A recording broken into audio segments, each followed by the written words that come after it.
ဒီသတင်းကကျွန်တော်တို့အတော်များများအတွက်တော့အံ့ဩတုန်လှုပ်เสียဖြစ်ခဲ့ရပေမဲ့ဒါဟာတကယ်အမှန်တရားပါပဲအာနီစလော့ဟာ2026နှစ်ခါဖရာဒီမှာလီဗာပူးအသင်းကိုဆက်လက်ဦးဆောင်တော့မှာမဟုတ်ပါဘူးပြီးခဲ့တဲ့ရာသီတွင်းမှာသူအလုပ်ပြုတ်တော့မယ်လို့ထင်ရတဲ့အခိုက်အတန့်တွေရှိခဲ့ပေမဲ့စီမံခန့်ခွဲသူတွေကရာသီကုန်ထိသူ့ကိုဆက်ပြီးယုံကြည်ပေးခဲ့ကြပါတယ်သူကအသင်းကိုအခြေအနေတစ်ခုအထိပြန်လည်တည်ငြိမ်အောင်ထိန်းချောင်းပေးနိုင်ခဲ့ပြီးချန်ပီယံလိဂ်ဝင်ခွင့်ကိုလည်းအာမခံချက်ရအောင်လှုပ်ဆောင်ပေးနိုင်ခဲ့တာကြောင့်နောက်ထပ်ရာသီတစ်ခုထပ်ပြီးအခွင့်အရေးရလိမ့်မယ်လို့ထင်ခဲ့ကြပေမဲ့ဘုံကျဲလိုက်တဲ့လိုမျိုးသတင်းဆိုးကြီးထွက်ပေါ်လာခဲ့ပါတယ်ဒီသတင်းအပေါ်ပြည်သက်တွေရဲ့တုံ့ပြန်မှုကတော့အလွန်ကိုကွဲပြားခဲ့ပါတယ်အချို့ကသူထွက်ခွာသွားတာကိုဝမ်းသာကြပြီးအခြားတအုပ်စုကတော့အသင်းကိုအမှတ်20မြောက်ချန်ပီယံဆုဖလားရယူပေးခဲ့တဲ့လူဟာအနည်းဆုံးတော့နောက်ထပ်တရားသည့်အခွင့်အရေးထက်ရတဲ့နယ်လို့ယုံကြည်နေကြပါတယ်ဘာပဲဖြစ်ဖြစ်အသင်းကတော့သူ့ရဲ့နေရာမှာအစားထိုးဖို့အန်တိုနီအီရီအိုလာကိုအစဉ်သင့်ပြင်ဆင်ထားပြီးပါပြီဒါပေမဲ့စလော့ရဲ့ထွက်ခွာမှုသတင်းကိုအားရဝမ်းသာဖြစ်နေမဲ့ကစားသမားအချို့ရှိနေမယ်ဆိုတာကျွန်တော်တို့တေချာပေါက်သိထားပါတယ်ဒီနေ့မှာတော့အဲ့ဒီကစားသမားတွေအကြောင်းကိုပြောပြသွားမှာပါသူတို့ကတော့အာနီစလော့လီဗာပူးကနေထွက်ခွာသွားတာကိုအပျော်ဆုံးဖြစ်နေမဲ့ကစားသမား9ယောက်ပဲဖြစ်ပါတယ်စရင်ရဲ့ထိတ်ဆုံးမှာတော့တေချာပေါက်မိုးဆာလာရှိနေပါတယ်ဟုတ်ပါတယ်အခုဆိုရင်သူဟာလီဗာပူးနဲ့ကစားသမားဘဝစာမျက်နှာကိုအဆုံးသတ်လိုက်ပြီဖြစ်ပေမဲ့အာနီစလော့အလုပ်ပြုတ်သွားတဲ့အပေါ်သူဝမ်းသာနေလိမ့်မယ်ဆိုတာကျွန်တော်တို့တေချာပေါက်သိနေပါတယ်ပြီးခဲ့တဲ့ရာသီကသူတို့နှစ်ယောက်ကြားပြိုကွဲပျက်စီးခဲ့တဲ့ဆက်ဆံရေးကတော့လူသိရှင်ကြားလှုပ်ဝက်ချက်တစ်ခုဖြစ်ခဲ့ပါတယ်စလော့ကပွဲကြီးအချို့မှာဆာလာကိုအရန်ခုံမှာပဲထိုင်ခိုင်းထားခဲ့တယ်လို့အချို့ပွဲတွေမှာဆိုရင်လူစရင်တွေကပါချန်လက်ခဲ့ပါတယ်အဲ့ဒီအချိန်မှာပဲ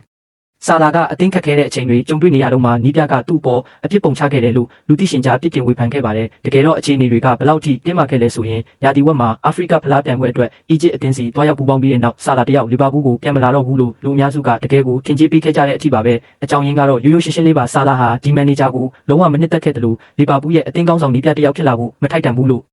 ့ယူဆခဲ့တာပါဒါကြောင့်အီဂျစ်ဘီရင်ကြီးဟာတရားဝင်အဖြစ်လီဗာပူးကစားသမားမဟုတ်တော့ရင်တောင်မှသူအလွန်ချစ်မြတ်နိုးရတဲ့အသင်းမှာစလော့နီးပြအဖြစ်မရှိတော့တဲ့အတွက်တေချာပေါက်ပျော်ရွှင်နေပါလိမ့်မယ်နောက်ထပ်တေချာပေါက်ဝမ်းတာနေမဲ့ကစားသမားတစ်ယောက်ကတော့ဟာဘီအဲလီယက်ပါပဲသူဟာမန်နေဂျာစီကနေအခွင့်အရေးလုံလုံလောက်မရခဲ့ဘူးလို့ခန်းစားနေရမှာတေချာပါတယ်သူဟာကွင်းလေရောတိုက်စစ်မှာပါကစားနိုင်တဲ့အရေးချင်းရှိပြီးအခွင့်အရေးရတိုင်းမှာလည်းအကောင်းဆုံးအသုံးချပြလေးရှိပါတယ်ပြီးခဲ့တဲ့ရာသီကပါရီမီမှာ PSG အသင်းကိုအနိုင်ကိုသွင်းယူပေးခဲ့တာသူကိုယ်တိုင်ဖြစ်ပေမဲ့ဒါဟာသူ့ရဲ့ကစားကွင်းမိနစ်တွေကိုတိုးတက်လာအောင်မစွမ်းဆောင်ပေးနိုင်ခဲ့ပါဘူးဒါတွေအားလုံးကြောင့်ပဲသူဟာဒီရာသီမှာအသင်းကနေ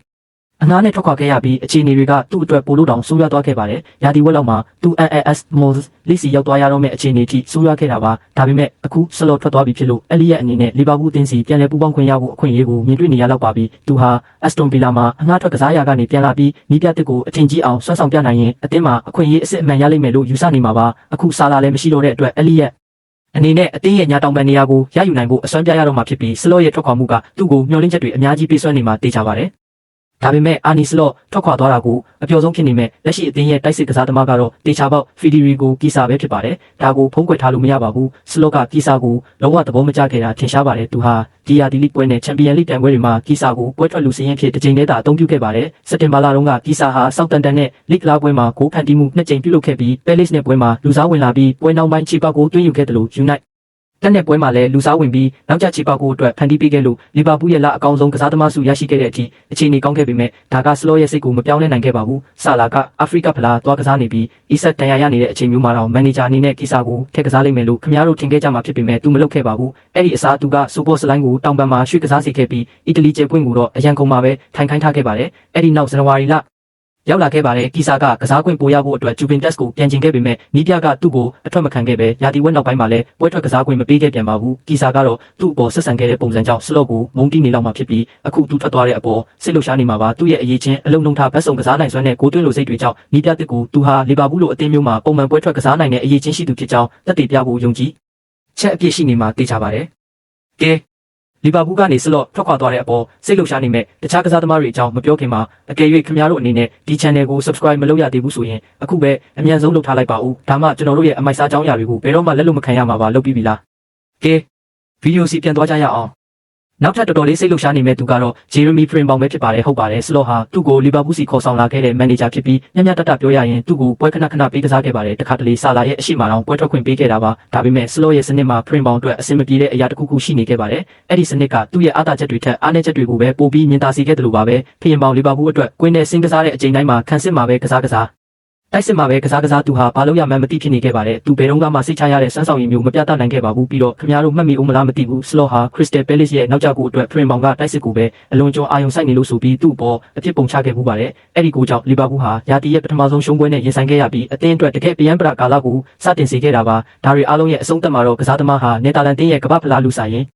ကနေပါချန်လက်ချင်းခံခဲ့ရပါတယ်အကယ်၍သူသားလီဗာပူးဆင်မှာဆက်ရှိနေခဲ့ရင်ဒါမှမဟုတ်လီဗာပူးမှာကလော့ရဲ့လက်အောက်မှာကစားနေခဲ့ရင်သူဟာအခုချိန်မှာမြောက်အမေရိကစီတွားရောက်နေလောက်ပြီဖြစ်ပေမဲ့စလော့လက်အောက်ကတရားဒီကသူ့ကိုအများကြီးပေးဆက်စေခဲ့ပါတယ်ဒီအကြောင်းပြချက်ကြောင့်ပဲသူဟာနီးပြထွက်သွားတဲ့အပေါ်ဝမ်းသာနေမှာဖြစ်ပြီးသူ့ရဲ့အကောင်းဆုံးအရေးချင်းတွေကိုထုတ်ယူပေးနိုင်မဲ့အတွေ့အခေါ်တစ်တွေရှိတဲ့မန်နေဂျာတစ်တယောက်ရောက်လာမဲ့အလားအလာပေါ်စိတ်လှုပ်ရှားနေမှာတေချာပါတယ်တေချာတာပေါ်ဖြစ်ရင်အောင်အနေနဲ့စားပြီးအလွန်ဆိုကိုပို့ပြီးသဘောကျမှာဖြစ်ပေမဲ့အန်တိုနီအီရီအိုလာရောက်လာမဲ့အလားအလာပေါ်မှာလည်းသူစိတ်ဆိုးနေမှာမဟုတ်ပါဘူးမီလိုစ်ကာကတ်အနေနဲ့ကတော့အာနီစလော့ထွက်သွားတာကိုဝမ်းသာနေမှာတေချာပါတယ်ဒါပေမဲ့ဒါဟာအန်တိုနီအီရီအိုလာရောက်လာတော့မှမို့လို့ပိုပြီးဖြစ်နိုင်ပါတယ်အီရီအိုလာရဲ့လက်အောက်ဖုံးမောက်အသင်းမှာတော့ကာကတ်ဟာလုံးဝပောက်ကွဲထွက်လာခဲ့ပြီးပရီးမီးယားလိရဲ့ကျဲပွင့်တပွင့်ဖြစ်လာခဲ့တာပါအီရီအိုလာကပဲသူ့ကိုပရီးမီးယားလိရဲ့တစ်နှစ်တာအကောင်းဆုံးအသင်းလူစီးရင်မှာပါဝင်ခွင့်ရလောက်တဲ့အထိအရေးချင်းရှိတဲ့ကစားသမားတစ်ယောက်ဖြစ်အောင်ပုံဖော်ပေးခဲ့တာဖြစ်ပါတယ်ဒါကြောင့်သူနဲ့ပြန်လဲဆုံတွေ့ရမယ်အတွေ့ကသူ့ကိုအလွန်ပျော်ရွှင်စေမှာဖြစ်ပြီးဒါဖြစ်လာဖို့အတွက်စလော့ကိုထုတ်ပယ်လိုက်ရတာကိုပဲသူစိတ်လှုပ်ရှားနေပါလိမ့်မယ်ကာကတ်ဟာလီဗာပူးမှာပထမဆုံးရာသီဥပွဲဥထွက်မှာအကောင်းဆုံးပုံစံမရခဲ့ပါဘူးသူမကြာခဏရုန်းကန်ခဲ့ရတာကြောင့်စလော့ကရောဘတ်ဆန်ကိုပဲပွဲထုတ်ပြီးသူ့ကိုအရန်ကုန်မှာထိုင်ခိုင်းထားခဲ့ရပါတယ်ဒါပေမဲ့အခုရောဘတ်ဆန်ရောစလော့ပါမရှိတော့ပဲအီရီအိုလာရောက်လာတော့မှဖြစ်လို့ကာကတ်ဟာလက်ရှိလီဗာပူးမှာအပျော်ဆုံးကစားသမားဖြစ်နေလောက်ပါတယ်နောက်ထပ်တော်တော်လေးစိတ်လှုပ်ရှားနေမဲ့ကစားသမားတစ်ယောက်ကတော့ကယ်ဗင်ယန်စီပဲဖြစ်ပါတယ်လီဗာပူးပရိသတ်မဟုတ်တဲ့သူတွေကတော့သူဘယ်သူလဲဆိုတာတော့သိကြမှာမဟုတ်ပါဘူးအဲ့ဒါကပဲအဓိကအချက်ပါပဲယန်စီဟာ2022ခုနှစ်မှာလီဗာပူးကိုရောက်ရှိလာခဲ့တာဖြစ်ပြီးအသက်19နှစ်ပဲရှိသေးပေမဲ့ကလော့ကသူ့ကိုချန်ပီယံလိမှာကစားကွင်းမိနစ်တွေပေးခဲ့ပါတယ်ဝမ်းနဲ့စရာကတော့ဒဏ်ရာကြောင့်သူဟာ2022-23ရာသီတစ်ခုလုံးကိုလွဲချော်ခဲ့ရပြီးဒါကသူ့ရဲ့တိုးတက်မှုကိုနှောင့်နှေးသွားစေခဲ့ပါတယ်သူပြန်ကောင်းလာတဲ့အခါမှာတော့ဖီအားနေနဲ့ကြက်ခိုင်မှုအပြည့်အဝပြန်ရဖို့အတွက်အငှားထွက်ကစားခဲ့ရပါတယ်ပြီးခဲ့တဲ့နှစ်ကသူလီဗာပူးကိုပြန်ရောက်လာချိန်မှာတော့စလော့ကသူ့ဘက်ကိုလုံးဝလှည့်မကြည့်ခဲ့ပါဘူးရန်စီဟာညာနောက်ခံလူတစ်ယောက်ဖြစ်ပြီးဒါဟာဒီယာဒီမှာလီဗာပူးအသင်းလူအင်အားသိမ့်မရှိတဲ့နေရာတစ်ခုလည်းဖြစ်ပါတယ်ထရန်ရောကိုးစာပါမရှိတော့ပဲကော်နာဘရက်လီကဒဏ်ရာရနေပြီးဖီရင်ဘောင်ကလည်းတိုက်စစ်မှာပဲခဏခဏကစားနေရတာကြောင့်စလော့အနေနဲ့ရန်စီကိုပရီးမီးယားလိမှာကစားခွင့်ပေးဖို့အခွင့်အရေးတွေအများကြီးရှိခဲ့ပေမဲ့သူတစ်စက္ကန့်မျှတောင်ပွဲမထုတ်ခဲ့ပါဘူးတေချာပါတယ်ဒီလိုကစားသမားမျိုးဟာနီးပြထွက်သွားတဲ့အပေါ်ဝမ်းသာနေမှာဖြစ်ပြီးဒါကသူ့အတွက်နီးပြတစ်ကိုသဘောကျအောင်လုပ်ပြနိုင်ဖို့နဲ့အသင်းကြီးတဲ့ဝင်ဆက်နိုင်ဖို့အခွင့်အရေးတစ်ခုဖြစ်လာပါလိမ့်မယ်